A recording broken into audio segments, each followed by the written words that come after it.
बच्चों, हमारे पास ये जो क्वेश्चन है ये करंट चैप्टर का मोस्ट रिपीटेड क्वेश्चन है। मतलब आईसीएससी में बार बार रिपीट होता है ये क्वेश्चन। तो आइए इसे सॉल्व करके देखते हैं और अपने मार्क्स को सिक्योर करते हैं। क्वेश्चन ये है कि हमें पॉइंट ए और पॉइंट बी के बीच इक्विवेलेंट रेजिस्टेंस निकालना है। ओके, सपोज करो बच्चों आई करंट यहां से चला और आई करंट यहां पे आने के बाद सोचेगा हम किधर जाए, तो वो आई करंट अपने आप को I1 में, यहां हो गया I1, यहां हो गया I2 और यहां हो गया I3, इस पे तीन पार्ट में अपने आप को डिस्ट्रीब्यूट किया। अगर बच्चों I1 करंट इस रेसिस्टर में गया तो I1 करंट इस रेसिस्टर में भी गया होगा। क्लियर है? अगर हमें पता है अगर करंट सेम है तो वो सीरीज है। ठीक है क्या बच्चों? सीरीज है, तो मतलब ये वाला जो कॉम्बिनेशन हो गया ये सीरीज में हो गया। तो इसका इक्विवेलेंट रेजिस्टेंस निकालने के लिए R1 इज equal to R plus R, 3 ohm plus 2 ohm कितना हो गया? 5 ओम।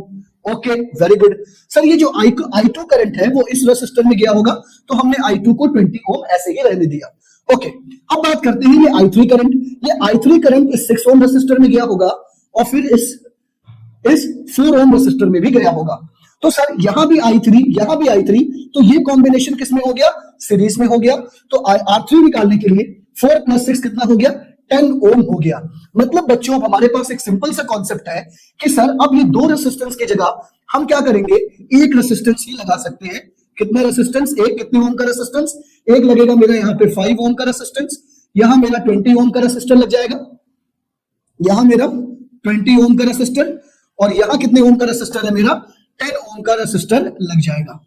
ओके, और हमें पॉइंट ए और पॉइंट बी के बीच का रेसिस्टेंस निकालना होगा। इसको मैं ऐसे 10 ओम लिख लेता हूं। अब ये तीनों के तीनों किसमें बच्चों? पैरेलल में है।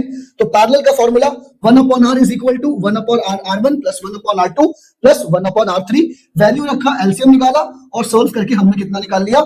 2.5 इक्विवेलेंट रेसिस्टेंस है इस पूरे डायग्राम का। बच्चों जो याद रखने वाली बात है कि सीरीज कॉम्बिनेशन में करंट सेम रहता है, पोटेंशियल डिफरेंस अलग होता है, डिफरेंट होता है। पैरेलल कॉम्बिनेशन में पोटेंशियल डिफरेंस सेम होता है एंड करंट डिफरेंट होता है। ये इंपॉर्टेंट पार्ट है। अगर आप इसको याद रखते हैं तो डेफिनेटली आपको बोर्ड में हेल्प मिलेगी। और ऐसे ही और क्वेश्चंस करने के लिए हमारे चैनल से जुड़े।